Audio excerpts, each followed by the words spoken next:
सलमान आगा ने press conference में कहा था कि एक चेहरा उनका था, एक चेहरा हमारा है। पहले जो टाइम पे 2 साल पहले ऑस्ट्रेलिया को ऑस्ट्रेलिया में उन्होंने हराया था, जो टेस्ट सीरीज था 1-1 से ड्रॉ किया था। तो ऐसी भी चीजें हुई है वेस्ट इंडीज के साथ, और हम चाहते हैं कि वेस्ट इंडीज एक टफ कॉम्पिटिशन दे। बाकी रही बात इंडिया में जीता वो था 31 साल पहले 1994 में, और जो वेस्ट इंडीज ने लास्ट सीरीज इंडिया में जीती है वो है 1983 में 3-0 से। तो 1983 और 2025 42 इयर्स हो गए हैं, तब तो मेरा जन्म भी नहीं हुआ था। तो आप समझ सकते हैं कि कितना स्ट्रॉन्ग इंडिया रहा है वेस्ट इंडीज के सामने। और यही सारी चीजें हैं जिसकी वजह से इंडिया को ओवरवेलमिंग फेवरेट खेलने में कोई मजबूती नहीं होगी। मगर न्यूजीलैंड रखना जो लास्ट ईयर किया, मैं नहीं कह रहा कि फिर से होगा, मगर वो होने के बाद विजिटिंग टीम को एक ऑक्सीजन मिल गया। तो पहले आप इंडिया आते थे तो आप ये सोचते थे कि मैं 3 दिन 4 दिन कितना दिन टिकूंगा, मगर न्यूजीलैंड ने आके वो भ्रम को तोड़ा है। बोलते हैं ना, एक ईगो पे हर्ट किया इंडिया के, क्योंकि आपको इंडिया में आके 2012 में भी एलिस्टर कुक की टीम ने सीरीज जीती थी, मगर इतना अच्छा खेलने के बावजूद भी 2-1 से जीती थी, रिस्पेक्टेबल स्कोर था। बट 3-0 से इंडिया को आके हराना, उसमें भी 45 रन पे इंडिया ऑल आउट हो गई थी फर्स्ट टेस्ट में, जो ग्रीन पिच थी। और मैं आपको बता दूं कि कल अहमदाबाद की पिच जो मैंने पढ़ा है, जो मैंने सुना है, उस पर काफी घास रखा गया है। और आई थिंक अहमदाबाद में अगर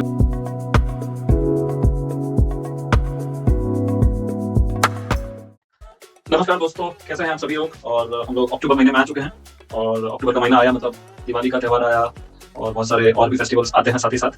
और साथ ही साथ भारत का होम क्रिकेट भी यूजुअली चालू होता है, कभी कभार सितंबर में भी हुआ है, बट हाँ, अक्टूबर में यूजुअली चालू हो ही जाता है। तो वही डिस्कशन के लिए आज हम लोग जुड़े हैं, और पुनीत हमारे साथ इस चर्चा में हमारे साथ भाग लेंगे। तो नमस्कार पुनीत, कैसे हैं आप? नमस्कार डबल मैं सही।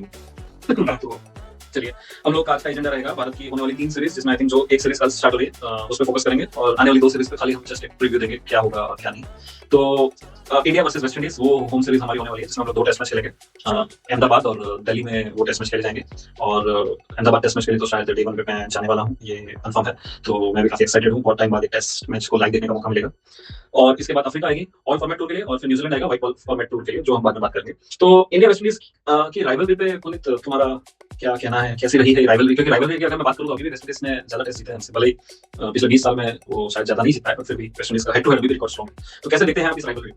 वेस्ट इंडीज का राइवलरी जो है इंडिया के साथ, वो एक्चुअली राइवलरी नहीं कहा जाए। सलमान आगा ने प्रेस कॉन्फ्रेंस में कहा था कि एक चेहरा उनका था, एक चेहरा हमारा है। पहले के टाइम पे वेस्ट इंडीज हमें काफी हराती थी, और अभी है कि हम वेस्ट इंडीज को काफी हम क्या काफी सारी टीम्स हैं, लगभग हर सारी टीम्स हैं। नेपाल भी हमने देखी, पहला जो सीरीज है T20 में जीत गई है। तो वेस्ट इंडीज का अभी क्रिकेट का जो हालत है वो बहुत खराब है।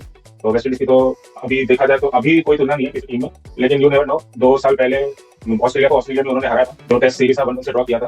तो ऐसी भी चीजें हुई है वेस्ट इंडीज के साथ, और हम चाहते हैं कि वेस्ट इंडीज एक टफ कॉम्पिटिशन दे हमको। बाकी रही बात रिकॉर्ड की, तो exactly number of test matches तो मुझे नहीं पता कि हेड टू हेड क्या चल रहे हैं, लेकिन देखा जाए तो पहला जो टेस्ट सीरीज हुआ था इंडिया वेस्ट इंडीज का, वो 1948-49 में हुआ था इंडिया में, और तब से लेके 2023 लास्ट टेस्ट में सीरीज हुआ था, वो वेस्ट इंडीज में हुआ। 25 टेस्ट सीरीज हुए हैं अभी तक, जिसमें से इंडिया के नाम 11 रहे हैं और वेस्ट इंडीज के नाम 12 रहे हैं। तो वेस्ट इंडीज अभी भी आगे हमसे, तो समझ लीजिए कि पिछले 22 साल से तो वेस्ट इंडीज ने एक भी टेस्ट सीरीज हमसे नहीं जीती। तो मतलब क्या दबदबा रहा होगा उनका। लास्ट टेस्ट सीरीज तो वेस्ट इंडीज इंडिया के सामने जीता था, वो वेस्ट इंडीज में जीता था 2003 में।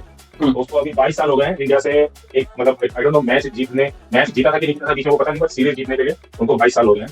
तो देखते हैं अभी, क्योंकि नेपाल के अगेंस्ट उनका परफॉर्मेंस काफी बुरा रहा, लेकिन टेस्ट टीम जो है वो दूसरी टेस्ट सीरीज भेजेंगे वो लोग, ऐसी हम आशा करते हैं। मैंने स्क्वाड देखा नहीं उनका, उतना ध्यान नहीं दिया, तो स्क्वाड के बारे में अगर आपको आइडिया हो तो आप बता दें मुझे। लेकिन देखते हैं कि अभी वो लोग इंडिया आते हैं, उनके पास स्पिनर्स हैं थोड़े बहुत अच्छे, और इंडिया में स्पिनिंग मदद करते हैं, तो शायद उनको थोड़ी मदद करें, लेकिन मुझे नहीं लगता कोई कॉम्पिटिशन दे सकते हैं। हम एक्सपेक्ट करते हैं वो competition they, but I don't think so. It's a straight 2-0 for India.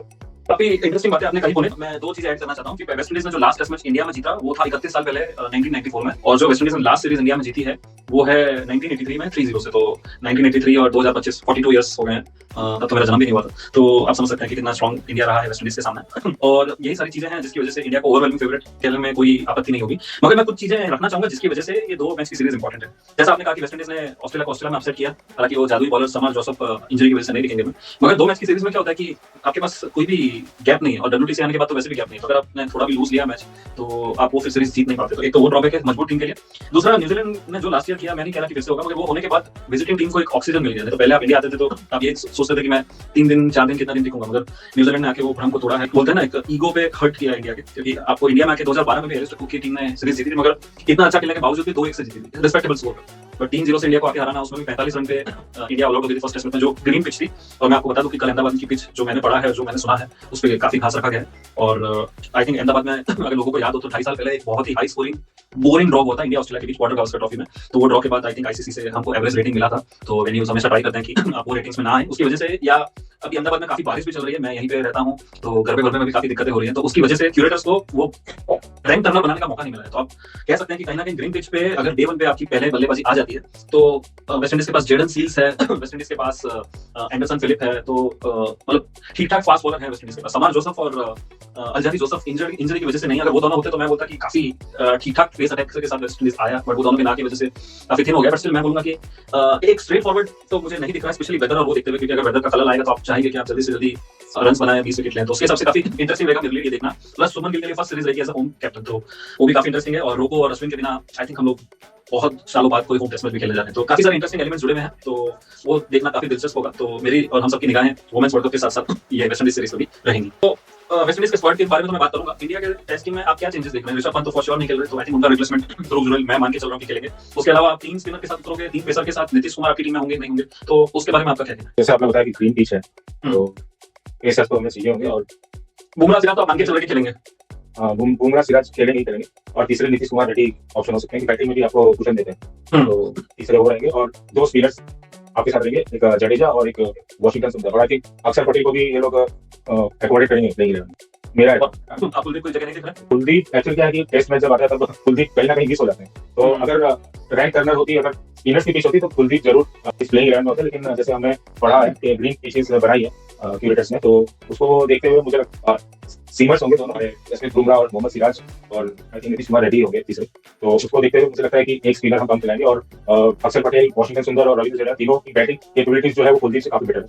तो इसके लिए मैं देखता हूँ कि ये 3 स्पिनर्स हमारे रहेंगे। बाकी विकेट कीपर सेम ध्रुव जुरैल, उसमें कोई डाउट नहीं।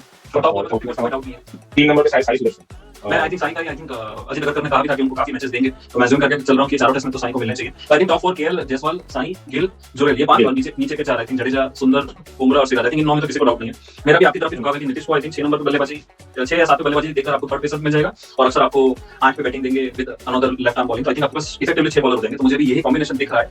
बट हाँ, अगर थोड़े कॉशियस होंगे और बैटिंग फ्रेंडली टीम रखना चाहेंगे तो शायद अक्सर की जगह आपको पार्टिकल दिख सकते हैं, पार्टिकल अच्छा फॉर्म में रहे हैं। बट हमें आपके साथ सहमत हूं कि इंडिया में हो तो आपको स्पिनर्स आपके प्लस अक्सर की बैटिंग काफी अच्छी है। तो मैं तो आपने जो टीम सुझाई है मैं उसी के साथ जाना चाहूंगा। टॉस जीते हैं गिल, और अगर ग्रीन पिच है और मैंने ऐसा पढ़ा है कि थोड़ी सी मॉर्निंग शावर्स एक्सपेक्टेड है, can India be little brave and opt to field? आपको लग रहा है फील्ड सेलेक्ट कर सकते हैं? पोजीशन भी ध्यान में रहना चाहिए ना। मैं तो देख रहा हूँ कि ऑपोजिशन आपका ऐसा है कि आप कोई भी एक्सपेरिमेंट कर सकते हैं, आप मतलब। और लास्ट ईयर आप बेंगलुरु की ग्रीन पिच पे आप बल्लेबाजी करने आ गए थे सऊदी, और उनके सामने तो आप 45 बॉल आउट हो गए थे, तो वो भी उनके जहन में होगा। वो भी उनके जहन में होगा। और प्लस ऑपोजिशन वेस्ट इंडीज है, तो आप जैसे आपने जो प्लेइंग 11 सजेस्ट किया है, अगर वो चाहे तो उसमें पूरा चेंज कर सकते हो अपने हिसाब से। बुमराह को रेस्ट भी दे सकते हैं, मुझे नहीं पता क्यों बुमराह को खिला रहे हैं, क्योंकि ये ऐसे जो सीरीज है उसमें आप अपने प्रीमियम बॉलर्स हैं उनको रेस्ट देने का सोचते हैं, तो आप बुमराह को भी इधर रेस्ट दे सकते हैं कि बुमराह को खिला रहे हैं तो वो प्लेइंग 11 में होंगे। और ग्रीन पिच है तो बट ऑब्वियस है। मैंने ऐसा सुना है कि शायद बुमराह ने खुद ही खेलने का प्रेफरेंस दिखाया, आई थिंक उनका होम टेस्ट है, और शायद मेरी जो मेमोरी मुझे सर्व कर रही है, I think he has not played on Ahmedabad. I think I have to recheck it. तो शायद आई थिंक टीम मैनेजमेंट थोड़ा प्लेयर फ्रेंडली हो रहा है, जो आई थिंक हम लोगों ने पास में बात किया कि वो कितना सही है हम लोगों ने नहीं पता, बट शायद यहाँ तो बुमराह खुद ही खेलना चाहते हैं, ऐसा अटकलें लग रही है। आई थिंक उनको रेस्ट तो नहीं मिलेगा, शायद दिल्ली में देने लगा। वो मुझे नहीं पता था, ये उन्होंने खुद ही किया। लेकिन यही है ना, मतलब ऑपोजिशन ऐसा है कि आप कुछ भी एक्सपेरिमेंट कर सकते हो, आप कोई भी कॉम्बिनेशन खिला सकते हो, मतलब आप इतना रिस्क नहीं। लेकिन फिर भी देखा जाए तो अगर ग्रीन पिच है तो बॉलिंग लेना ही कॉमन सेंस हो गया है, बुद्धि वाली बात है। लेकिन अगर आप बैटिंग भी ले रहे हो तो आपको पहला सेशन निकालना पड़ेगा, पहला सेशन निकालना पड़ेगा। और आपके पास केएल राहुल है आपके पास, और अभी आपके पास इंग्लैंड का एक्सपीरियंस है, आप इंग्लैंड जाके आ चुके, तो उसमें कोई दिक्कत आनी नहीं चाहिए वेस्ट इंडीज बॉलिंग करके।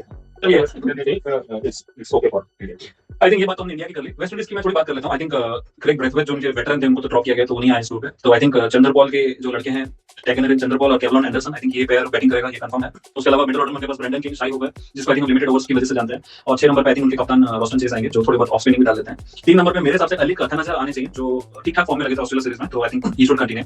और उसके अलावा आई थिंक 2 पेसर उनके जेडन सील्स और एंडरसन फिलिप्स आई थिंक मेरे सबसे दिख रहे हैं, और जोमेल वेरिकन जो उनके वाइस कैप्टन भी है, लेफ्ट आर्म स्पिनर है वो, और खारी पियरे आई थिंक ये दो उनके फिंगर स्पिनर होने चाहिए। तो ऐसे मिलाकर ये टीम दिख रही है। और 7 नंबर पे उनके पास भी नीतीश कुमार दास जैसा ये ऑलराउंडर है, जस्टिन ग्रेव्स करके। तो आई थिंक उनके पास भी वही कॉम्बिनेशन बन रहा है जहाँ चेस भी थोड़ा ऑफ स्पिन डाल देता है और 2 आपके पास प्रॉपर स्पिनर है, और उसके अलावा उनके पास 2 पेसर है और एक मीडियम पेसर ऑलराउंडर है। तो कॉम्बिनेशन वाइज वो लोग सेम टीम खिला सकते हैं जो सामने इंडिया का बोला है।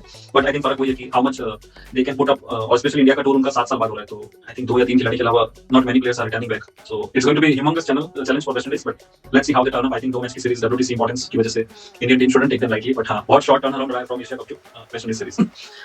ओके, तो आई थिंक ये तो हमारी चर्चा वेस्ट इंडीज सीरीज पे हुई जो जिसमें हमारी पूरी निगाहें रहेंगी। इसके बाद आने वाली साउथ अफ्रीका सीरीज जिसमें हम अलग से बात करेंगे। But how do you expect, क्योंकि साउथ अफ्रीका पाकिस्तान में खेल के आ रहा है, तो पाकिस्तान के खेलने की वजह से उनको थोड़ा सा स्पिनिंग पिचेस का आइडिया हो जाएगा, क्योंकि पाकिस्तान की टीम तो मैं पढ़ रहा था कि 4 या 5 स्पिनर पिक किया, मतलब कैसी पिच होगी आप अंदाजा लगा सकते हैं। तो how do you see that as a challenge? Do you with WTC winner भी है तो एक प्रेस्टीज की बात भी है साउथ अफ्रीका के लिए। तो आपको वो सीरीज कैसी दिख रही है?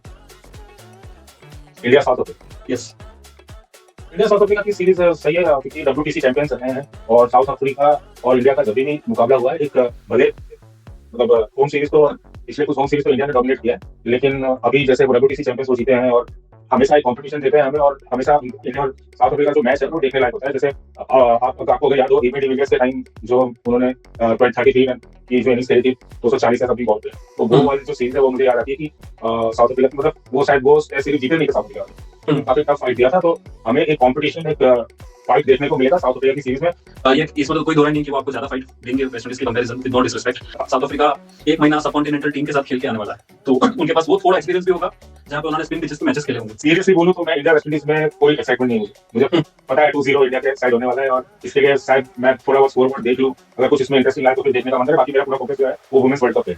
लेकिन लेकिन इंडिया साउथ अफ्रीका जो इंडिया में आएगी तो उसके अंदर आपको कंपटीशन, आपको एक फाइट देखने को मिला, क्योंकि साउथ अफ्रीका जो अभी रिसेंटली WTC चैंपियंस रह चुकी है। टेम्बा बाउमा की टीम ने ऑस्ट्रेलिया को हराया है, जो हम इंग्लैंड में तो हम भी नहीं कर पाए बट ऑब्वियसली चीजें। तो वो काफी इंटरेस्टिंग सीरीज रहेगा। और मैं भूलिए कि लास्ट सीरीज जो हमने होम कंडीशन में खेले थे, रोको के रहते हुए, अश्विन के रहते हुए, न्यूजीलैंड के सामने हम व्हाइट वॉश हुए थे आई थिंक पहली बार, कभी मतलब कभी हुआ नहीं।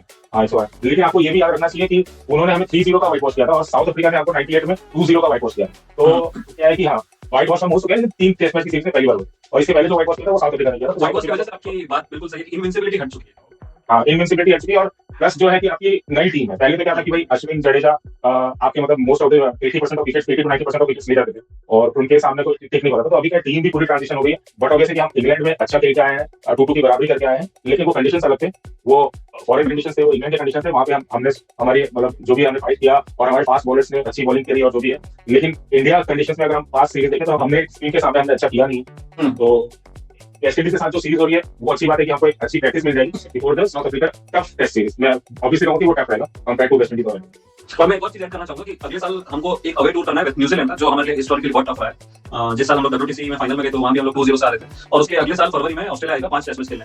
तो भले वो होम पे होगा बट ऑस्ट्रेलिया को 5-0 से एक्सपेक्ट नहीं कर सकते। तो WTC पॉइंट ऑफ व्यू भी अगर ये वेस्ट इंडीज और साउथ अफ्रीका की सीरीज में इंडिया कोई भी मैच इवन ड्रॉ भी करता है तो हमारे लिए बहुत नुकसानदायक होगा, क्योंकि ये 2 सीरीज जो मैंने आपको नाम लिया वहां पे आप उतने पॉइंट्स नहीं अर्न कर पाएंगे जितने आपको अवेलेबल है। तो वो भी प्रेशर रहेगा गिल और गंभीर की जोड़ी पे। तो देखना है कि कैसे बैलेंस आउट करते हैं। प्लस ये T20 पे हमारा पूरा फोकस है, तो उसकी वजह से कुछ प्लेयर्स शायद ना भी अवेलेबल हो, जिसपे बुमराह, मैं आपके साथ सहमत हूं कि ये सीरीज खेल रहे हैं मगर अफ्रीका की सीरीज में तो उनको होना ही चाहिए। और उनके वेन्यूज की बात करूं तो गुवाहाटी और कोलकाता में मैचेस होंगे, जो कोलकाता थोड़ा टिपिकली इंडियंस पिचेस के हिसाब से सीम फ्रेंडली रहा है। तो आई थिंक साउथ अफ्रीका को सूट भी करेगा वो।